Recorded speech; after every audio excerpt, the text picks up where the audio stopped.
everybody, it's Savannah from Fashion Poverty, and I'm going to show you how to make a cute little stuffed animal. You're going to need two things of felt, one black and one white for this. For your white felt, you're going to want to make a circle on it. You can use anything round to do it, or you can do it freehand. I chose to do mine by freehand, so my circles kind of came out a little uneven, but that's okay because it just shows that it's handmade and has a little bit more character to it than something you would buy at a store. You're going to want to make two white circles, and an easy way to do it is you can just fold your felt over in half like a hot dog or hamburger. Sorry, this would be a hamburger bun. And make a circle around the middle of it and cut it out so then you can make sure that both of your circles are even. Instead, what I did was I made two separate circles, drew one, and then I cut it out, and then I used that as a stencil for drawing out my other one, cut it out.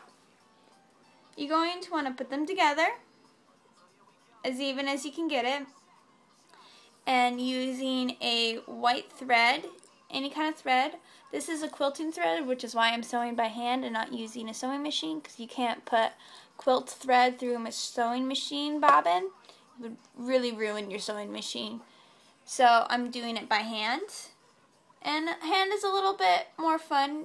I feel like you're putting more love into it with each stitch you do.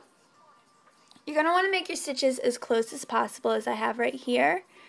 You're going to wanting to keep them nice and tight, because when you open it up, you're going to turn it inside out, and you're going to want to make sure that the stuffing doesn't leak out by using loose stitches. So you're going to want them nice, close, tight stitches.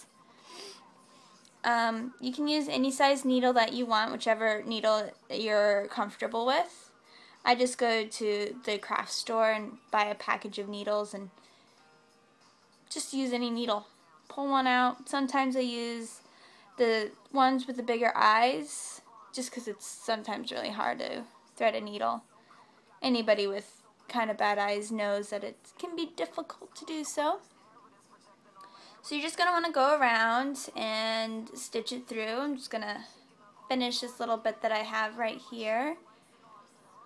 It's quite simple. Sewing is really relaxing and fun to do, so hopefully you will enjoy it as well.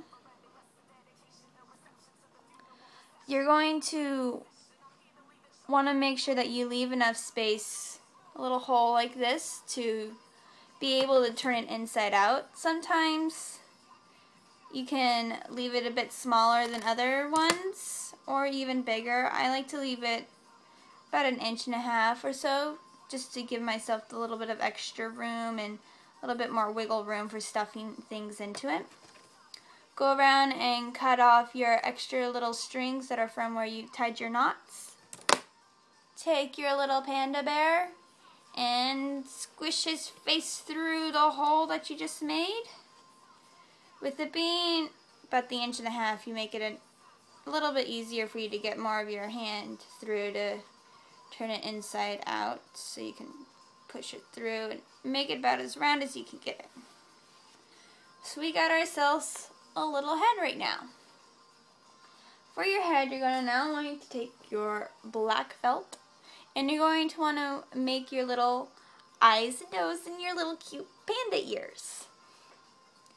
So we're going to want to take good scissors. Don't get crappy scissors. Make sure you have a good fabric cutting scissors, because if you have just like a paper scissor to try to cut through felt or any kind of fabric, you can really damage the fabric, and it's just not good at all. So you're going to want to make sure you get yourself some good fabric scissors. I got these ones at Michael's for $1, and I used a coupon, so I actually got them for like 70 cents, which is really awesome. Good way to save money.